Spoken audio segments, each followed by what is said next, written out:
Hey, everybody. Welcome to UnplugIT. I'm your host, Stephen Rose. Thanks for joining. A few weeks ago, I was fortunate enough to get to go to the Microsoft 365 Community Conference in Orlando. And while it was so great to catch up with so many of you, I did get a chance to sit down and do some interviews with a series of company owners and IT pros and MVPs to ask them my favorite question: what's keeping you up at night? So, over the next few weeks, we're going to take a look at those interviews, starting with this one today. Enjoy.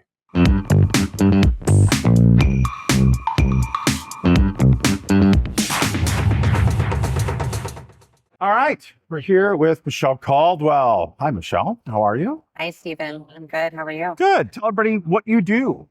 So, I am the CEO and founder of Synozur Alliance. We focus on strategy and design consulting, and we help our clients understand kind of what their vision is. Let's say for Copilot, right? We're here this week. It's all about Copilot at M365Con. So, in respect to that, getting alignment across senior leadership of like, what does it even mean to say we want to have AI in our organization? What are the use cases? What's the value? What's the human factor of change that needs to happen? Right. Just where Stephen comes in quite often. We work together. And then understanding the value measurement of that, right? How do you sustain adoption, multiple plateaus over time in that journey of AI? Yeah. So that first plateau is not the end. It's not. Right. It is ongoing. And we had talked about there's always that cycle of pilot, plan, deploy, manage, secure, adopt. And it's always going around. There's always new people entering at whole different areas and with a variety of different experience levels. So, besides having a booth and looking to meet customers and talking to folks, what else are you looking to get out of this week while you're here? Community connection. I mean, that's why a lot of us come to these shows, been in the community for What does that mean to 2 you? decades. What does community mean to you? I mean, this is a community conference and I get that, but what does that mean to you?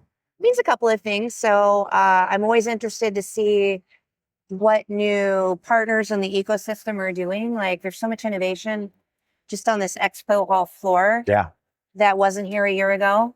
So I come to learn about all of that because you never know. Someone might be solving a problem that one of your clients is having or one of your Right. partners is having, and you just need to make a connection or better understand. There's obviously a lot of Microsoft people here this week.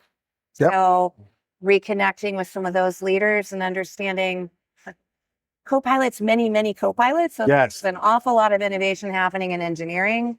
And there's a lot of great MVPs here who are getting some great real world experience. And both you and I know and have a chance to sit down and understand what's keeping them up at night. What's keeping you up at night? What sort of stuff are your issues or your clients having that goes like, I wish Microsoft could do more, or a third party could come in and do this, or I wish there was an easier way to solve this for people? Yeah, I think, and there are some people solving pieces of it, but the end to end of like data governance, content governance, the problem's been around a long time. Yeah. But I think that customers who truly adopt Copilot or anything that is near knowledge and content AI, it's going to be a forcing factor to really have to look and address that problem in a holistic way. Yeah. So like, for example, I've sent a bunch of people this week to find Chris Portlick from Microsoft. Yeah.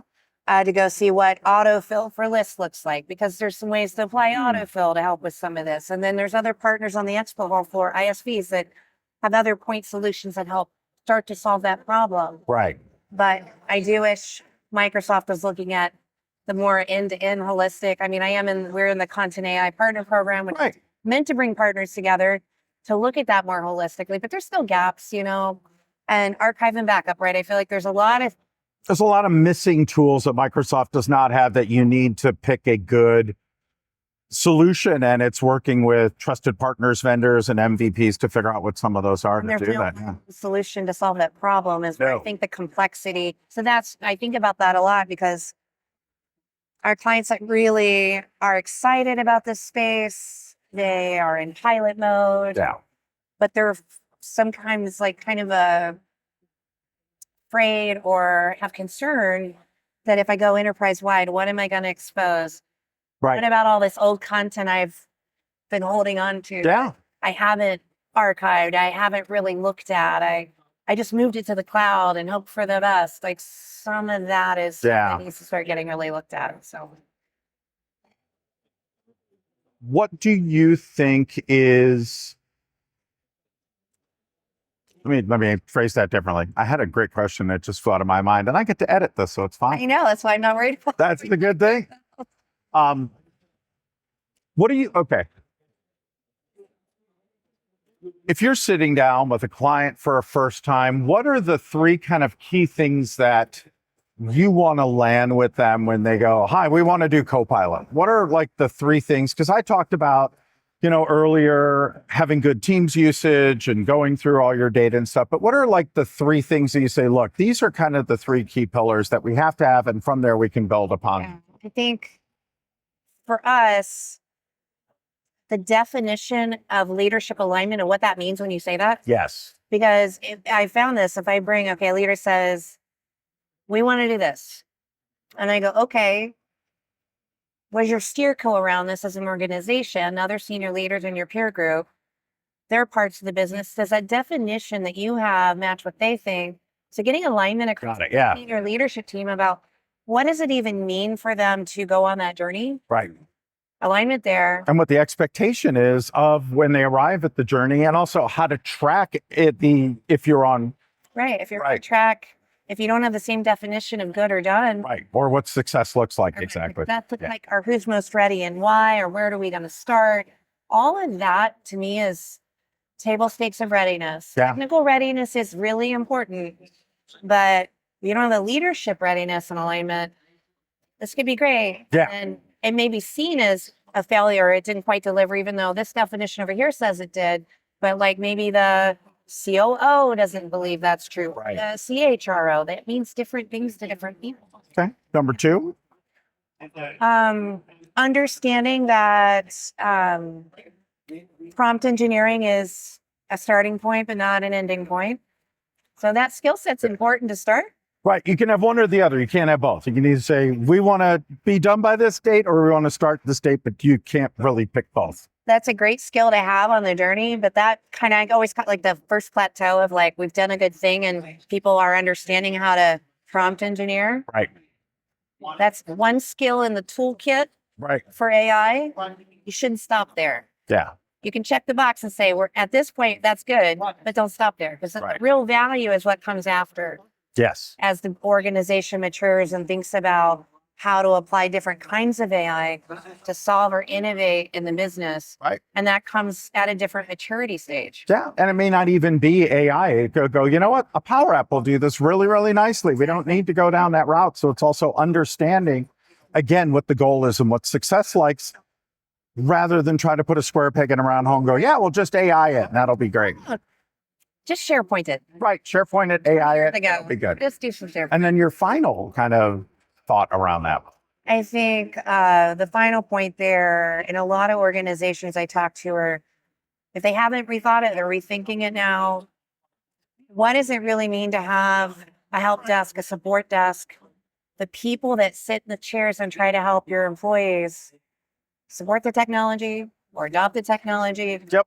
The whole reanalysis of, do we want people that wait for the phone to ring, or do we want also people that have skills and job titles that match? Yes, I can do that, but I'm going to go out and understand the business and understand where my knowledge can be plugged in to help a department optimize something that we already have, so that we don't have square peg, round hole problems everywhere. So I think that just the upskilling and organizational transformation around what it means to have a support desk or a help desk or a team that does that at the rapid pace of innovation that we're all experiencing right now is something people really should be looking at if they haven't already. And if they have, they probably have to revisit it. But just that shift of like mindset for support. And that's going to change over time as well. It's important to go back and revisit it and make sure that that framework still fits. And make sure the metrics match the outcome. Yes. Call time is not going to get you a better outcome for your people if that support specialist